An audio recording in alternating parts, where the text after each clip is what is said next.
Welcome back to our discussion of biblical eons, where in this video I want to come back to the Old Testament.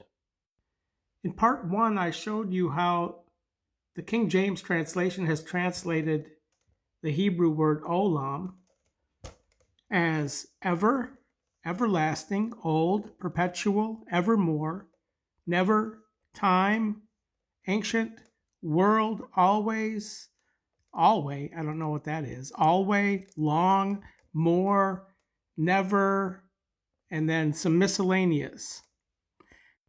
As I'll show you, the word olam here in the Hebrew, it's found in both the singular and the plural and the adjective forms. The word olam or eon, singular, is either preceded by the prepositions from, until, or to, for, like towards, or of.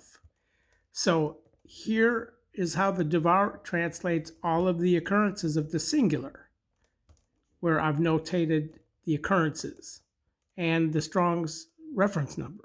So we have of the eon, from the eon, which would look back to the beginning of the eon. Of the eon could be very generalized. To, for eon looks forward, as well as until, to the eon, and then until the eon. So this is how the Devar has translated all of the singular occurrences. Whereas it goes for the plural occurrences, we find in the eons, of the eons,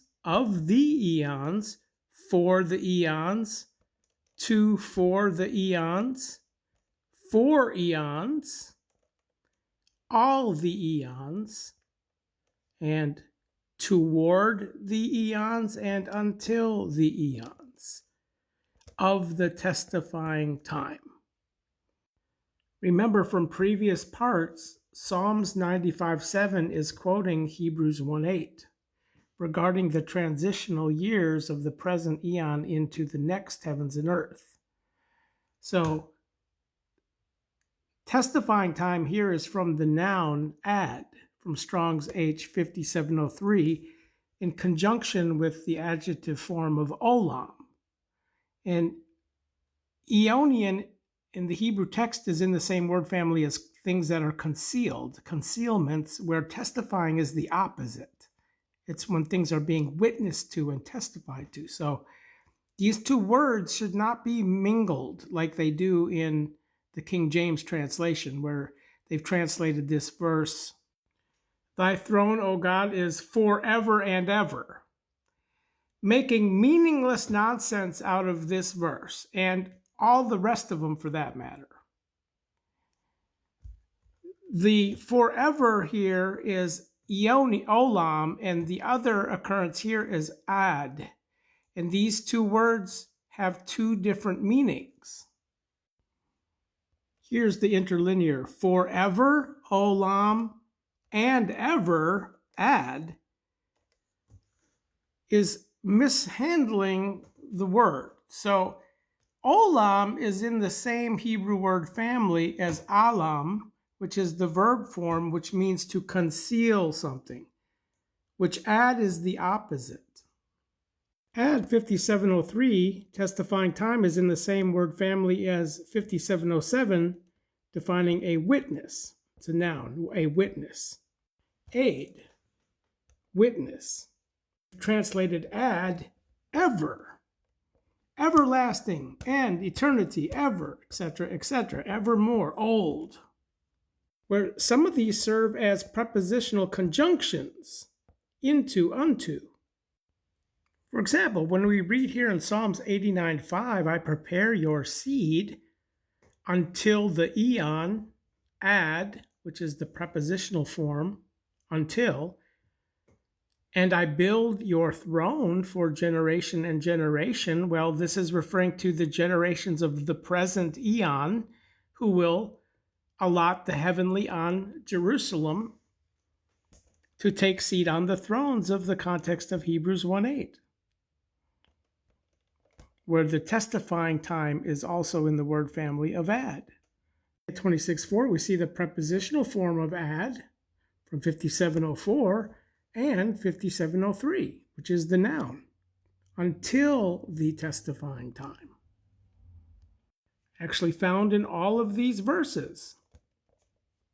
Into the testifying time of Hebrews 1:8 at the conclusion of this eon. Again, here's another example. Psalms chapter 90, verse 2. Before the mountains were born, and you have whirled forth the earthland, and the land of confusion, from the eon, which it's singular, looks back to the original creation of this heavens and earth, until the eon, looking all the way to the end. Or if you're reading this in the King James, they translated it from everlasting to everlasting. Eon is singular here. Everlasting does not define singularity. And this would be redundant, from everlasting to everlasting, or from eternity to eternity, because they've also translated the same form, eternal. In Genesis chapter 6, verse 4, we see from the eon in relationship to the Nephilim. They are the mighty ones who, from the eon, looks back, are manful ones of the name, where if you're reading this in the King James, they translated Olam, of old.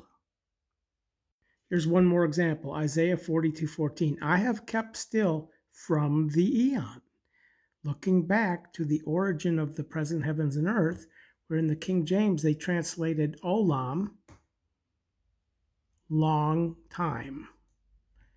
I have long time Olam.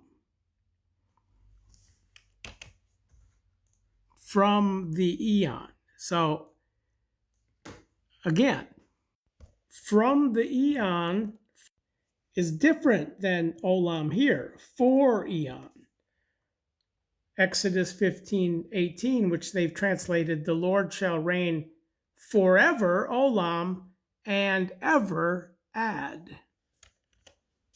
Which we see the Devar translates, Yahweh reigns for eon and testifying time. Because remember, ad is not Olam. They're translating it the same way here. When Olam is the opposite of ad. So we need a better Bible translation. Like the Devar translation, which translators understood how to translate the Hebrew text according to the various prepositional elements in the various cantillation markings and the proper use of the word add, including all the prepositional prefixes. And if this matters to you, and this nonsense disgusts you in how they have mishandled severely this word here in the Hebrew text, consider the Devar Bible translation, which the software that I use is absolutely free. Watch my video 090. God bless.